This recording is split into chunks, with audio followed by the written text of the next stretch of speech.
Hello friends, welcome to SSC coaching centre. दोस्तों, आज के वीडियो में आपके लिए लेकर के आऊं मैथ्स पजल के क्वेश्चन। मैथ्स पजल यहां पे लिख देता हूं, ठीक है, लिख देता हूं भैया यहां पे आपके लिए मैथ्स पजल। ठीक है, मैथ्स पजल के जो क्वेश्चन होते हैं ना, बहुत ही इंपॉर्टेंट होते हैं। मैथ्स पजल से मैं यहाँ पे लिख देता हूं। मैथ्स पजल के जो क्वेश्चन थोड़ा लॉजिकली दिमाग इस्तेमाल कराता है। पजल क्या करता है, आपके दिमाग का यूज कराता है। अब देखो यहाँ पे आपका दिमाग का यूज क्या कह रहा है। ठीक है, यहां पे आपको मिसिंग नंबर ये रहा, यहां पे कौन सी संख्या आएगी वो पता करनी है। ठीक है, तो चलिए मैं क्या कर सकता हूं, पहले जो मेरा दिमाग काम कर रहा है वो मुझे ये देखना है कि ये 9 है, ये 27 है, ये 54, ये 14 है, ये 42, ये 84 और ये 7 है, ये क्वेश्चन मार्क, ये 42। अब मुझे इतना जरूर पता है कि 9 का 3 गुना होता है 27 और 9 का 6 गुना होता है 54। ये मुझे कंफर्म है इतनी बात। 9 त्रिक का 27, 9 छिक के 54। अब 14 का 3 गुना होता है भैया 42, 14 त्रिक के 42, 14 छिंग 84, ये 6 गुना होता है। यानी कि पहले वाली संख्या 3 गुना, दूसरी 6 गुना, पहले वाली 3 गुना, दूसरी 6 गुना। तो यहां पे भी पहली वाली संख्या कितने गुना होगी, 3 गुना, तो 7 त्रिक का 21 और ये 6 गुना, 7 छिंग 42, बिल्कुल सही है। तो प्रश्नवाचक चिन्ह की जगह पे यहां संख्या जो आएगी वो है 21। सवाल खत्म। ऑप्शन नहीं है, पजल के किसी भी क्वेश्चन में ऑप्शन मैंने नहीं दिए। आपको बस अपना दिमाग लगाना है और आंसर लेके आना है। ठीक है ना। चलिए अब देखते हैं अगला प्रश्न। अगला प्रश्न है, ये जो पजल है यहां पे मिसिंग नंबर देखो, ये आपको दिखाई दे रहा है। यहां कौन सी संख्या आएगी वो आपको बताना है। ठीक है, चलिए अब यहां पे आपका जो दिमाग है ना वो किस तरीके से काम कर रहा होगा कि 2 के सामने 14 है, 15 के सामने 30, 9 के सामने ये और 7 के सामने ये। तो इस तरीके से मत सोचिए, कुछ अलग ही है जो आपका दिमाग काम नहीं कर पा रहा वहां तक। ये वहां पे क्वेश्चन है जहां तक आपका माइंड नहीं पहुंच पा रहा। चलिए, आपका नहीं पहुंच पा रहा, मैं पहुंचाऊंगा। मैं यहां पे किस लिए हूं, आपको तैयारी कराने के लिए। आपका दिमाग जहां तक नहीं सोच पा रहा है वहां तक सोच पाऊंगा मैं आपके लिए। चलिए, ये 14 है ना, कैसे आया। अगर मैं इसे को एंटी क्लॉकवाइज चलाता हूं, एंटी क्लॉकवाइज मतलब ऐसे उल्टा चलते ना, ऐसे। एंटी क्लॉकवाइज का मतलब ऐसे है ना, ऐसे एंटी क्लॉकवाइज चलाऊंगा। तो एंटी क्लॉकवाइज जब मैं चलूंगा तो ऐसे चलूंगा, तो 7 का मल्टीप्लाई 2 से करूंगा, मल्टीप्लाई 7 का मल्टीप्लाई 2 से करूंगा तो देखो 14 मिला। अब ऐसे एंटी क्लॉकवाइज चलो, 2 का मल्टीप्लाई 15 से करो तो देखो 30 मिला। ऐसे ही एंटी क्लॉकवाइज चलो, है ना, ऐसे 15 का मल्टीप्लाई 9 से करूंगा तो 15 का मल्टीप्लाई 9 से करूंगा तो 135 मिलेगा। और ऐसे ही एंटी क्लॉकवाइज चलो, तो 9 का मल्टीप्लाई 7 से करूंगा तो 9 सत्ते 63, देखो 63 मिल गया। तो यहां जो संख्या आनी थी वो है 135। ये आपका आंसर हो गया, एंटी क्लॉकवाइज चलना है। ये सवाल आपको समझ में आया। चलिए अब देखते हैं अगला प्रश्न। अगला प्रश्न है, यहां पे सभी अंक अल्फाबेट में दिए गए हैं। तो अल्फाबेट में देकर आपका प्रश्न थोड़ा सा कठिन आपको लग रहा होगा, लेकिन आप इसमें आसानी से लॉजिक फाइंड कर सकते हो। कैसे, आपको यह मालूम होना चाहिए कि कौन सा अल्फाबेट कितने नंबर पे आता है, तभी तो आप फाइंड कर पाओगे आसानी से। चलिए मैं ये लिख लेता हूं, ए आता है मेरा 1 नंबर पे, डी आता है मेरा 4 नंबर पे और जी आता है मेरा 7 नंबर पे। अल्फाबेट को मैं नंबर पे लिख लेता हूं। डी आता है मेरा 4 नंबर पे, आई आता है 9 नंबर पे, एन आता है 14 पे, आई आता है मेरा 9 नंबर पे, पी आता है 16 पे और ये क्वेश्चन मार्क मुझे फाइंड करना है। ठीक है, अब देखो आप प्रश्न को ऐसे नीचे की तरफ बनाइए, ऐसे नीचे की तरफ। ठीक है, नीचे की तरफ बनाइए। तो देखिए 1 से 4 हो गया, तो 1 में आप 3 जोड़ेंगे तो 4, 4 से 9 हो गया, अगर 4 में 5 जोड़ोगे तो 9। ऐसे देखिए 4 से 9 हो गया ना, तो 4 में 5 जोड़ोगे तो 9 और 9 से कितना हो गया 16, तो 9 में आप 7 जोड़ोगे तो 16 हो जाएगा। ठीक है, हम जो जोड़ रहे हैं वो आपको कंफर्म याद दिला देता हूं कि यहां 3 जोड़ा, यहां 5, यहां 5 जोड़ा, यहां 7। अब 7 से देखो 14 हो गया, तो यहां पे हमने कितना जोड़ा 7। अब यहां कितना जोड़ेंगे, देखो 3, 3 के बाद विषम संख्या 5, 5, 5 के बाद विषम संख्या 7, 7, 7 के बाद विषम संख्या यहां 9 जोड़ेंगे। ये इतना कंफर्म है ना। तो 14 में 9 जोड़ोगे ना, तो 14 में 9 जोड़ोगे 23 हो जाएगा। कितना हो जाएगा 23। अब 23 पे कौन सा अल्फाबेट आता है, क्योंकि सभी संख्या अल्फाबेट में, तो 23 पर आता है भैया डब्लू। तो यहां जो संख्या आएगी ना वो डब्लू आ जाएगी। डब्लू ही हमारे प्रश्न का बिल्कुल सही जवाब है। चलिए अब देखेंगे अगला प्रश्न। अगला प्रश्न है, देखिए ये प्रश्न क्या कह रहा है, बहुत बड़ा सी संख्या दे दी गई है, आपको कंफ्यूज नहीं होना, दिमाग को स्थिर रख के सोचना है। बड़ी संख्या है, बाहर और अंदर भी देखो संख्या है। अब यहां पे मैं क्या करूं, इस पार्ट को अलग कर लेता हूं ऐसे।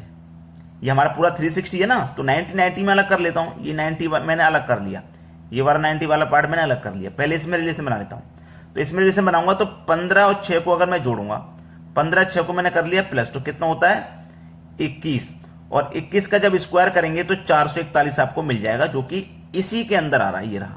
ठीक है, अब बिल्कुल ऐसे ही ये वाला 90 पार्ट वाला अलग कर लो, ये वाला 90 वाला पार्ट अलग कर लो। ठीक है, ये वाला 90 आपका अलग हो गया इधर वाला, तो इन दोनों को जोड़ लो, 3 और 2 5, और 5 का वर्ग करोगे तो 25, देखो 25 मिल गया। वैसे ये नीचे वाला पार्ट अलग कर लो, 90 वाला, ये वाला इधर साइड वाला, तो 10 और 7 को जोड़ेंगे तो 17, और 17 का स्क्वायर 289 होता है, देखो 289 दिया गया। अब ये वाला 90 वाला पार्ट बचा, ये वाला, तो 12 और 13 को जोड़ो 25, और 25 का स्क्वायर करो तो 625 आएगा। तो यहां जो संख्या आएगी वो 625 है। यही है आपके सवाल का बिल्कुल सही जवाब। क्लियर हो गया ना सभी को? अब देखेंगे अगला प्रश्न। अगला प्रश्न है 3 + 2 = 15, 0 + 4 = 0, 7 + 3 = 70, और 2 + 8 बराबर क्या होगा? बेहतरीन क्वेश्चन। ठीक है, सोचिए कि 3 और 2 से कैसे 15 हो सकता है, 0 + 4 से कैसे 0 हो सकता है, यही तो सोचना है। 7 और 3 से 70 हो गया, कैसे हो गया? चलिए मैं आपको बताऊंगा, पहले तो आपको खुद अपना इस्तेमाल दिमाग करिए, मैं आपको बताऊंगा कैसे होते हैं ये प्रश्न। ठीक है, चलिए 3 + 2 = 15 है। पहले हम क्या करेंगे, इन दोनों को जोड़ लेंगे, 3 और 2 को जोड़ेंगे तो 5 हो जाएगा। ठीक है, दोनों को जोड़ लिया, 5 आ गया। अब जो पहले वाली संख्या ना, पहले वाली संख्या, इससे मल्टीप्लाई कर देना। 3 से मल्टीप्लाई करूंगा तो देखो 15 हो जाएगा, 15 ही तो था मेरा। सेम लॉजिक आगे इस्तेमाल करिए, पहले तो दोनों को जोड़ेंगे तो 0 और 4 को जोड़ेंगे तो 4 ही होगा। फिर पहले वाली संख्या से मल्टीप्लाई करेंगे, जैसे यहां पहली से मल्टीप्लाई किया वैसे ही पहली से, तो 0 से मल्टीप्लाई करेंगे तो 0 ही आंसर आ जाएगा, देखो 0 ही दिया गया है। ऐसे ही आगे बढ़िए, दोनों को जोड़िए, 7 और 3 को पहले जोड़ेंगे तो 10 हो जाएगा। फिर पहले वाली संख्या से मल्टीप्लाई कर देना है, मतलब 7 से मल्टीप्लाई कर देना है, तो 10 का मल्टीप्लाई 7 से करोगे तो देखो 70 हो जाएगा। क्लियर है ना? ऐसे आगे चलिए, पहले जोड़िए, 2 और 8 को जोड़ेंगे तो 10, और फिर पहले वाली संख्या से मल्टीप्लाई करिए, यानी कि 2 से मल्टीप्लाई करिए तो 20 हो जाएगा। आपके सवाल का बिल्कुल सही जवाब है 20, ये आपका आंसर आ गया। सभी को समझ में आया ना? चलिए अब देखते हैं अगला प्रश्न। अगला प्रश्न है, अब देखो यहां क्या करें, 286 का रिलेशन इतनी बड़ी संख्या से है, 503 का रिलेशन इतनी बड़ी संख्या से है, 722 का रिलेशन इतनी बड़ी संख्या से है। अब यहां पे आपका दिमाग बिल्कुल चकरा जाएगा कि भाई हमारे बस का नहीं है इस क्वेश्चन को करना। बहुत सारे बच्चे तो ये भी कमेंट करेंगे कि सर ऐसे सवाल आप कराते ही क्यों, ये किस एग्जाम में आते हैं? भाई ये बैंक पीओ के एग्जाम में आते हैं, ये हाई लेवल के एग्जाम दोगे ना आप तो ये सवाल आपको मिलेंगे। वहीं तो पता चलता है कि आपका आईक्यू लेवल क्या है, आप कहां तक सोच सकते हो, कितना पढ़े लिखे हो आप। अब देखिए 2 8 6, तो ये 3 संख्याओं को आप देखोगे, पहली संख्या 2, फिर एक संख्या को छोड़ के 8, फिर एक संख्या को छोड़ के 6, यानी कि 2 8 6, 2 8 6 मिल गया। एक एक संख्या को छोड़ के, पहली संख्या देखो पहले, फिर दूसरी वाली बाद में, फिर तीसरी वाली बाद में दी गई है। अब देखो 2 के जस्ट आगे आने वाली संख्या 3, 8 के जस्ट आगे आने वाली 9, और 6 के जस्ट आगे वाली संख्या 7, इस तरीके से लिख दिया गया। पहले 2 था ना, 2 लिखूंगा, फिर 2 के बाद वाली संख्या 3, 8 है तो 8 लिखूंगा, 8 के आगे आने संख्या 9, 6 है तो 6 लिखूंगा, 6 के बाद वाली संख्या 7, इस तरीके से लिया। अब देखो 5 है, 0 है, 3 है, तो 5 हो गया, 0 हो गया, 3 हो गया, तो 5 के बाद वाली संख्या 6, 0 के बाद वाली 1, 3 के बाद वाली 4, 7 2 2, देखो 7 हो गया, 2 हो गया, 2 हो गया, तो 7 के बाद वाली 8, 2 के बाद वाली 3, 2 के बाद वाली 3। अब ऐसे ही 6 8 1 है, तो मैं 6 लिखूंगा, 8 लिखूंगा और 1 लिखूंगा, तो 6 के बाद वाली संख्या 7, 8 के बाद वाली संख्या 9 और 1 के बाद वाली संख्या 2 लिखूंगा। तो कौन बच्चा ऐसा है जिसकी समझ में यह सवाल नहीं आया? 1 मिनट, 6 4 1 था ना, तो ये 8 कैसे आ गया? गलत लिख दिया, सॉरी गलती, ये 6 4 और 1 था, तो 6 के बाद वाली संख्या 7, 4 के बाद वाली 5 और 1 के बाद वाली 2, यहां 4 की जगह गलती से 8 लिख गया था। तो ये हो जाएगा आपके प्रश्न का सही जवाब। आपके लिए सबसे जरूरी क्या है? सबसे जरूरी है लॉजिक को पहचानना। संख्याओं को ध्यान से देखेंगे तभी आपको कुछ मिल जाएगा, संख्याओं से ही मिल जाता है आंसर।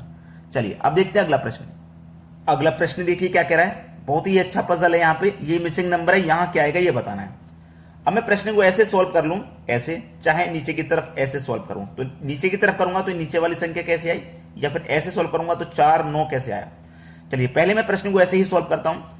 तो देखो यहां पे क्या है 14, यहां पे क्या है 7, तो ध्यान देना, जो मेरे पास 14 है ना दूसरी संख्या, इसमें पहली संख्या से डिवाइड देता हूं तो 7 दूने का 14, 2 बार में जाएगा ना, लेकिन हमें तो 4 चाहिए, 2 आया, यानी कि 14 में मैंने 7 से डिवाइड किया तो 2 आ गया, और 2 का अगर मैं स्क्वायर कर देता हूं तो 4 मिल जाएगा। देखो बिल्कुल ऐसे ही 12 में मैं क्या करूंगा, पहली वाली संख्या 4 से डिवाइड कर दूंगा, 4 त्रिक का 12, यहां वर्ग कर दिया तो यहां भी वर्ग कर दो, 3 का वर्ग 9, देखो 9 दिया गया है।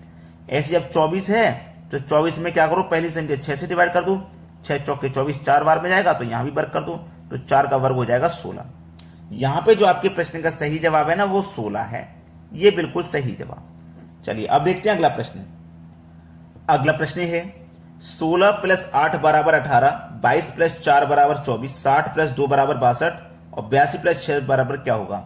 बहुत ही अच्छा सवाल, जहां तक आपकी सोच नहीं पहुंच सकती वहां का सवाल दिया गया है, लेकिन हमने क्या कहा, आप नहीं पहुंच पा रहे हो ना, हम आपको पहुंचाएंगे, हम बताएंगे कि यह सवाल कैसे होगा।